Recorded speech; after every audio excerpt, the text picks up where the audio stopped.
ఈ జనరేషన్‌లో చాలా ప్రేమలు సెక్స్ కోసమైనా గానీ, డబ్బుల కోసమైనా గానీ, ఏదో టైమ్ పాస్ కోసం జరుగుతా ఉంటుంది. సో, ఈ ట్రాప్‌లో చిక్కుకోకుండా ఏది నిజమైన ప్రేమ? ఏది కల్తీ ప్రేమ? వాళ్ళు నాకు సెక్స్ కోసం జేస్తున్నారా? డబ్బుల కోసం జేస్తున్నారా? అని ఆలోచించి దాంట్లో తెగాలి. ప్రేమ మంచి కిక్కిస్తుంది. అదే ప్రేమ విషాదాన్ని గూడా నింపుతుంది. ప్రేమ అనేది కొంతకాలమే ఉంటది. ఎవరు నమ్మినా నమ్మకపోయినా జీవితాంతం ఒక మనిషిని ఎవ్వరూ ప్రేమించరు. ఒకవేళ వాడు నిన్ను ప్రేమిస్తాను అని చెప్తే, ఒకవేళ ఆమె నిన్ను ప్రేమిస్తుంది అని చెప్తే అంతకన్నా అబద్ధం ఏదీ ఉండదు. ఏ రిలేషన్‌షిప్‌కైనా ఒక ఎక్స్‌పైరీ డేట్ వస్తది.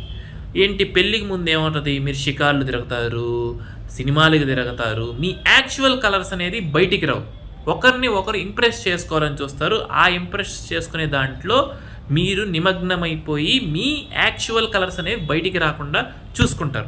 అది ఎప్పుడొస్తుంది? పెళ్ళైపోయిన తర్వాత ఆటోమేటిక్‌గా ఒకటిగా వచ్చి అప్పుడు ఏంటి నీ బిహేవియర్ ఇదా? నువ్వు అసలు పెళ్ళికి ముందు ఎలా ఉన్నావు? పెళ్ళైపోయిన తర్వాత ఎలా ఉన్నావు? అని అక్కడ గొడవలయ్యి బ్రేకప్స్ స్టార్ట్ అవుతా ఉంటాయి.